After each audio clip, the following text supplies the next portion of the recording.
இயேசு கிறிஸ்துவில் எனக்கு பிரியமான சகோதர சகோதரிகளே, திரு அவையை நம்ம கொடுத்திருக்கின்ற 34வது பொதுக்காலத்தின் திங்கள்.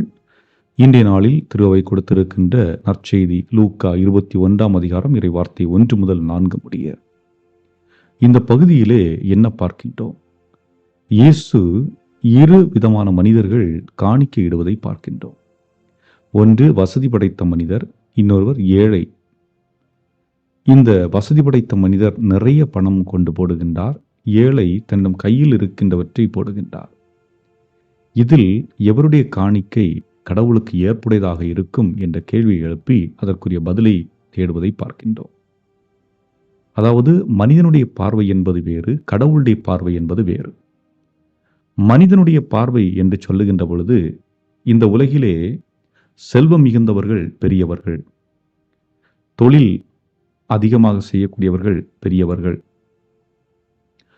நகை அதிகமாக வைத்திருப்பவர்கள் பெரியவர்கள், அரசியல்வாதிகள் பெரியவர்கள் என்பது போன்ற ஒரு தோரணை இருக்கிறது. அதுவே ஒரு ஏழை, நோயாளி, அன்றாடம் வேலை செய்கின்ற மனிதர்கள், இவர்களெல்லாம் பல நேரங்களிலே கருதப்படுவதில்லை. ஏன் சொல்ல வேண்டுமென்றால், ஹிட்லருடைய காலகட்டங்களிலே, ஹிட்லர் முசோலினி ஆண்ட காலகட்டங்களிலே போர்களில் கை கால்களை இழந்த படை வீரர்களை கூட அவர்கள் இனி தேவையில்லை என்று கருதி அழிக்க முற்பட்டார்கள்.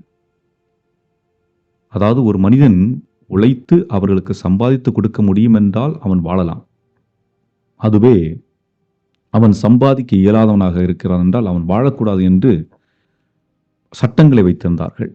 அந்த அடிப்படையில் இன்றும் அது மறைமுகமாக செயல்படுத்தப்பட்டு கொண்டிருக்கிறது என்றுதான் நாம் கூற முடியும்.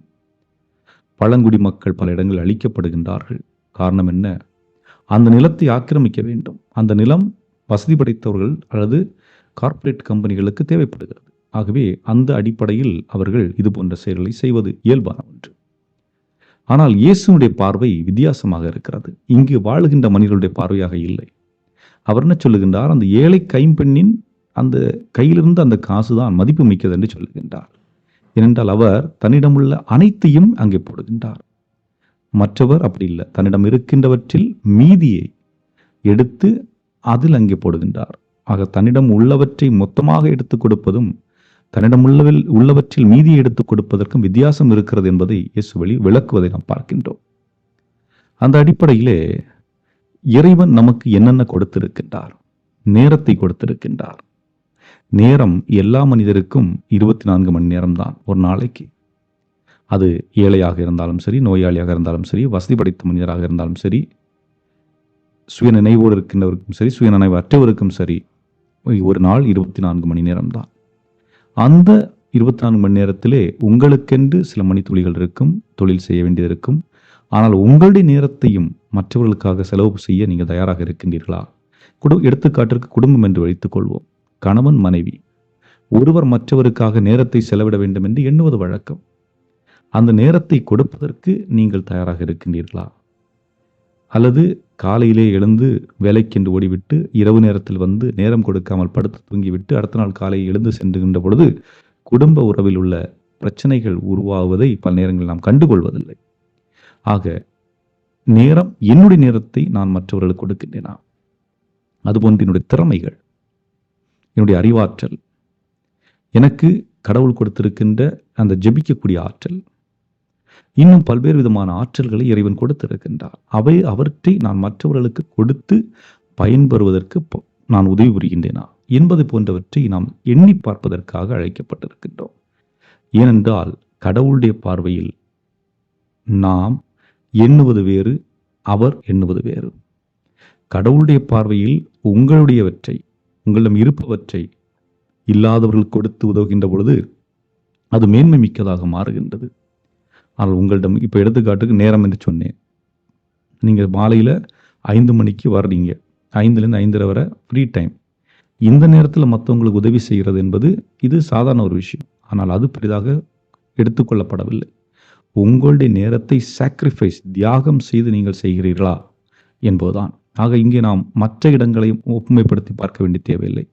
என்னுடைய குடும்பத்தில் கணவன் மனைவியிடையே, பெற்றோர்கள் பிள்ளைகளிடையே நேரத்தை கொடுக்கின்றீர்களா? ஏனென்றால் ஒரு சில நேரங்களில் குழந்தைகளிடத்தில் கேட்கின்ற பொழுது, அப்பா அம்மா நேரம் செலவு செய்கிறாங்களான்னு கேட்டால், கூட இருக்கிறாங்களான்னு கேட்டால், இல்லை, வருவாங்க, தூங்கிடுவாங்க, காலைல எந்திரிச்சு போயிடுவாங்க அப்படின்னு சொல்கிற குழந்தைகள் இருக்கிறாங்க.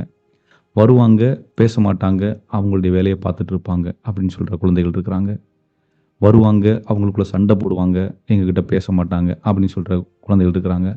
அவங்க சண்டையை எங்ககிட்ட காட்டுற அப்பா அம்மாவுக்கு இருக்கிறாங்கன்னு குழந்தைங்க சொல்கிறாங்க. இப்படி பலவிதமான பிரச்சனைகளை குடும்பத்தில் நாம் சந்தித்து கொண்டிருக்கின்றோம்.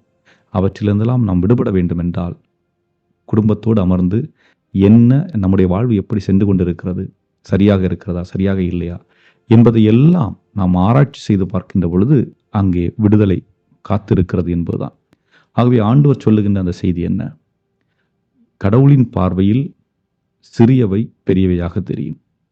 உள்ளவற்றை எல்லாம் நீங்கள் கொடுக்கின்ற பொழுது கடவுள் உங்களுக்கு மிகுதியாக கொடுப்பார் என்பதை சிந்திப்போம். நம்முடைய வாழ்வில் எப்படி இருக்கின்றோம்? என்றும் வாழும் எல்லாம் அல்ல இறைவா, நாங்களும் எங்களுடைய நாங்கள் கொடுப்பதை மனதார கொடுக்கவும், உள்ளத்தின் நிறைவோடு நாங்கள் செய்யக்கூடிய ஆற்றலையும் அருளையும் எங்களுக்கு தந்தருள எங்கள் ஆண்டவராய் கிறிஸ்து வழியாக மன்றாடுகின்றோம். ஆமென்.